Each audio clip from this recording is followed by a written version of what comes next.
एक दिन जंगल का राजा शमशेर शिकार ढूंढते ही बहुत थक चुका था। शाम होने को आई थी, लेकिन उसे खाने के लिए कुछ भी नहीं मिला था, जिस वजह से वो परेशान होकर नदी किनारे बैठ गया। नदी की दूसरी तरफ इंसानों के खेत थे, इसलिए इंसानों ने नदी के उस तरफ कटीले तारों की दीवार खड़ी कर रखी थी। सुबह से शाम हो गई, लेकिन खाने का कोई अता पता नहीं। लगता है आज भूखे पेट ही सोना पड़ेगा। शमशेर इतना सोच ही रहा था कि दो बंदर इंसानों के खेत वाली तरफ से कूदते हुए जंगल में आ गए। वो दोनों आपस में बातचीत कर रहे थे। अरे भाई, अगर इंसानों के खेत ना हो तो हमें खाना ढूंढने में कितनी मेहनत करनी पड़े। सही कहा। जंगल में सारे पेड़ तो फल वाले नहीं होते ना, लेकिन इंसानों के खेतों के पेड़ सभी स्वादिष्ट फल देते हैं। सही कहा, पेट तो भर जाता है लेकिन मन नहीं भरता। हाँ, कल फिर आ जाएंगे। हाँ, लेकिन वो देखो, राजा शमशेर, वो यहाँ क्या कर रहा है?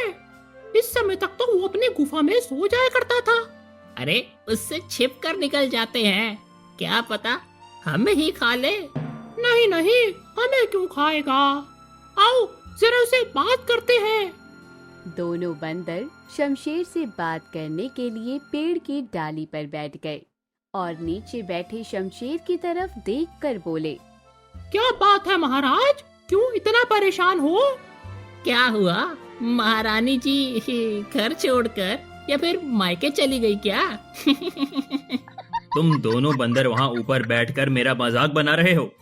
एक बार नीचे तो आओ, तो मजा चखाता हूँ फिर तुम्हें।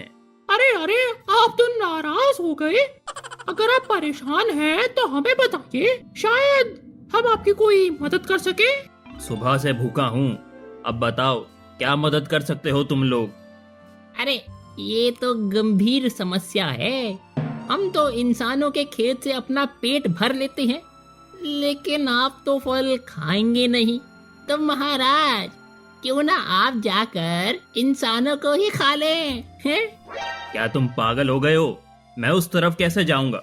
और मैंने तो कभी इंसानों को देखा ही नहीं है, मैं उन्हें कैसे खाऊंगा? उसकी चिंता आप ना करें महाराज, वहाँ जाने का रास्ता हम आपके लिए बना देंगे।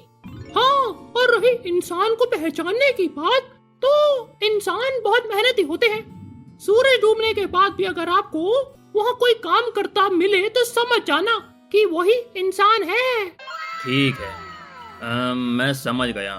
ठीक है महाराज, तो अब हम चलते हैं, कल आपको यहीं मिलेंगे इसी वक्त। दोनों बंदर पेड़ों पर से कूदते हुए वहां से चले गए और राजा शमशेर बैठा बैठा सोच रहा था कि वो अब इंसानों को खाएगा। वाह, अब बस इंसानों का स्वाद और चख लूं, फिर तो मेरी जिंदगी के मजे हैं। आज तक किसी शेर ने इंसानों को नहीं खाया होगा। अपने परिवार में मैं ही पहला शेर बनूंगा। इंसानी खाने के सपने देखता हुआ शेर वहीं सो गया और अगले दिन शाम को बंदरों ने कटीले तारों को एक तरफ कर एक रास्ता शमशेर के लिए बना दिया। रास्ता बनाकर दोनों बंदर शमशेर के पास आ गए। आओ आओ, तुम लोग बना आए मेरे लिए रास्ता। हाँ महाराज, अब आप जा सकते हैं, लेकिन ध्यान रखना कि इंसान बहुत चालाक होते हैं, उनसे बच कर भी रहना। हाँ, शमशेर नाम है मेरा, इंसानों को तो चींटी की तरह मसल कर रख दूंगा। शमशेर ने नदी पार की और खेतों की तरफ बढ़ने लगा। उस खेत में बिरजू नाम का एक धोबी अपने गधे के साथ रहा करता था। उस गधे का नाम था बंटी। बिरजू अपने गधे बंटी से बहुत काम करवाता था, लेकिन फिर भी बंटी गधा बिरजू के लिए बहुत वफादार था। वो बहुत मेहनत करता था और अपने मालिक को खुश रखता था। बिरजू कई बार बंटी को डंडे से मारता भी था, लेकिन फिर भी बंटी खुश रहता था। अरे बंटी गधे, क्या तुझे अकल नहीं है? ये सारे कपड़े जाकर तालाब पर रख कर आ। जा निकल यहाँ से, और खेत में कुछ भी खाने मत लग जाना। सीधा जाना और सीधा आना। बंटी गधा अपने ऊपर सामान लाद कर तालाब की तरफ चल पड़ा। सूरज डूब चुका था, इसलिए खेतों में भी अब हल्का अंधेरा छाने लगा था। शमशेर खेत में पहुंचा। उसने देखा कि बंटी गधा सामान लाद कर जा रहा है। सूरज डूब चुका है और ये अभी तक काम कर रहा है। इसका मतलब यही इंसान है। अभी इसको खाता हूँ, लेकिन अगर ये इंसान नहीं हुआ तो कोई बात नहीं, मैं इसे पूछ लूंगा। शमशेर दौड़ता हुआ बंटी गधे के सामने पहुंच गया। शेर को देखकर बंटी गधा घबरा गया, लेकिन वो अपने आप को संभालता हुआ बोला, तुम यहाँ क्या कर रहे हो? वो सब छोड़ो, तुम मुझे ये बताओ कि क्या तुम ही इंसान हो? इंसान? तुम्हें क्या काम है इंसान से? इंसानों को मैं खाना चाहता हूँ। जल्दी बताओ, क्या तुम ही इंसान हो? हाँ, मैं ही इंसान हूँ। अब बताओ क्या करोगे तुम? क्या तुम्हें मुझसे डर नहीं लग रहा? मुझे भरोसा नहीं हो रहा, कहीं तुम कोई और जानवर तो नहीं? पक्का तुम ही इंसान हो ना? अगर तुम्हें यकीन ना हो तो किसी से भी पूछ लेना कि बंटी नाम किसका होता है। ठीक है, मैं पूछ कर कल लौट आऊंगा, फिर तुम्हें खाऊंगा। शमशेर वापस अपने जंगल लौट आया और अगले दिन शाम को बंदरों से मिलने पहुंचा। ओहो, लगता है महाराज आप हमारा धन्यवाद करने आए हैं। हाँ, कैसा लगा इंसान का स्वाद? अच्छा ही होगा। जब इंसान इतने अच्छे फल उगाकर उन्हें खाते हैं तो उनका भी स्वाद अच्छा ही होगा। हम तो बंदर हैं, हमें तो नहीं पता। अरे बंदरों, चुप हो जाओ और मेरी बात को ध्यान से सुनो। मैं कल वहां गया था और वहां मुझे एक इंसान मिला था, लेकिन मुझे यकीन नहीं हुआ कि वो इंसान है या नहीं। इसीलिए उसने कहा है कि मैं किसी से भी पूछ लूं कि बंटी नाम किसका होता है। बंटी तो इंसानों का ही नाम होता है महाराज। आप सही इंसान से मिले हैं। क्या आपने उसे खा लिया? नहीं, आज शाम को मैं उसे खाने जाऊंगा। ठीक है महाराज, जाइए।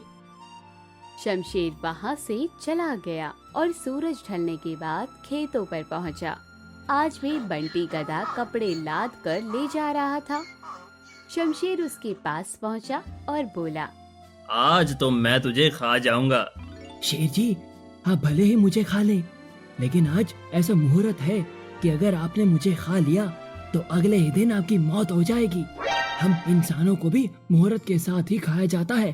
वो सब मैं नहीं जानता, तुम्हें मैं आज ही खा जाऊंगा।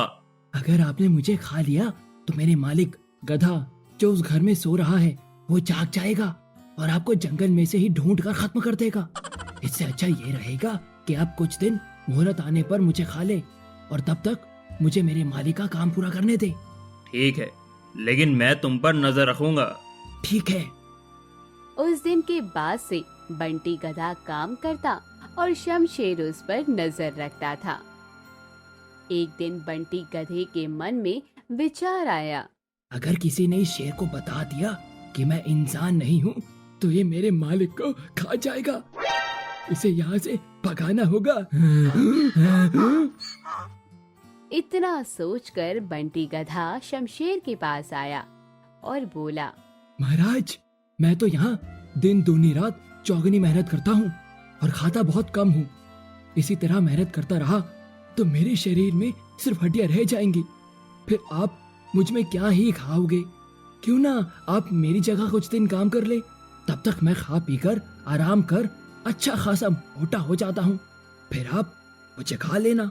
ठीक है, तुम सही कह रहे हो, तुम आराम करो, कुछ दिन तक मैं काम करता हूँ। बंटी गधे ने अपना सारा सामान शमशेर पर लाद दिया और खुद आराम से खेत में जाकर हरी हरी घास खाने लगा। सारी रात काम कर शमशेर थक गया और अपनी गुफा में जाकर सो गया। अगले दिन कुछ लोग बिरजू धोबी के घर पहुँचे। अरे बिरजू, जरा अपने गधे पर लगाम लगाओ। वो मेरे खेतों में कल रात में घुस गया और फसल खा ली। अरे नहीं, मेरा बंटी कितना भी बड़ा गधा हो, किसी दूसरे के खेतों में नहीं जाएगा। इसका मतलब कोई और होगा जो खेतों में घुस रहा है। हमें रखवाली करनी होगी। सभी लोग मिलकर खेतों की रखवाली के लिए खड़े हो गए। बिरजू ने रात में फिर बंटी को काम पर भेजा और बंटी ने आज फिर अपना सारा सामान शमशेर पर लाद दिया। शमशेर सामान लेकर जाने लगा और बंटी मौका देखकर दूसरे खेतों में खाने पहुंच गया। अपने खेतों में हलचल देखकर सभी लोग चौकन्ने हो गए और घुसपैठियों की तरह पीछे से डंडा लेकर दौड़ने लगे। आज अगर दम लगाकर नहीं भागा तो ये लोग मुझे ही मार डालेंगे। वो उस तरफ भागा है, पकड़ो उसे, उसे जाने मत देना। बचकर नहीं जाना चाहिए। सभी आदमी अंधेरे में ही बंटी के पीछे भागने लगे। बंटी हाँफता हुआ शमशेर के पास जा पहुंचा। क्या हुआ, तुम भाग क्यों रहे हो? मुहूर्त आ गया, गधे आ गए। गधे आ गए? शमशेर कुछ समझ नहीं पाया कि तभी उसके ऊपर सामान लदा देखकर अंधेरे में ही उसे बंटी गधा मानकर सभी लोग उस पर टूट पड़े। शमशेर पर डंडों की बारिश होने लगी। महाराज, लगता है अब मुझे यहाँ से निकलना चाहिए, कहीं मुझे ना देख ले ये लोग यहाँ पर। बंटी वहाँ से भाग निकला और अपने घर पहुँच गया। बिरजू ने उसे देखा और बोला, तुम यहाँ हो तो इतना शोर कहाँ से आ रहा है? लगता है घुसपैठियों को पकड़ लिया गया। बिरजू बंटी को लेकर उस जगह पहुंचा। शमशेर किसी तरह वहां से जान बचाकर भाग निकला। तुम लोग किसे मार रहे हो? तुम्हारे गधे बंटी को। नहीं, मेरा गधा तो तब से मेरे साथ ही है। तुम लोगों ने किसी और को मारा है। सभी आदमी सोच में पड़ गए कि अभी तक वो किसे मार रहे थे और बंटी मन ही मन हंस रहा था। खुद गधे होकर मुझे गधा समझते हैं। शमशेर दर्द की वजह से डगमगाता हुआ अपनी गुफा तक पहुंचा और सुबह ही सुबह दोनों बंदर उसके पास आए और उसकी जगह जगह से लाल चोट वाले शरीर को देखकर आपस में बात करते हुए बोले, हमें पहले ही बता देना चाहिए था कि बंटी एक गधे का भी नाम है और उससे भी बचकर रहना चाहिए। कोई बात नहीं, अब ये खुद ही नहीं जाएंगे वहाँ। चलो इनसे कुछ बात करते हैं। क्या बात है महाराज, आप तो इंसान खाने गए थे, फिर आपके ये पतले पतले हाल कैसे नजर आ रही हैं? बंदरों, आज के बाद अगर कभी मेरे सामने आए तो मैं तुम्हें ही कच्चा चबा जाऊंगा। अभी तो ऐसा लग रहा है कि इंसानों ने आपको कच्चा चबाने की कोशिश की है। दफा हो जाओ यहाँ से। शमशेर बंदरों पर गुस्सा हो रहा था, लेकिन दर्द की वजह से वो उठ नहीं पाया। दोनों बंदर हंसते हुए वहां से चले गए और बंटी गधे की होशियारी ने बिरजू को बचा लिया।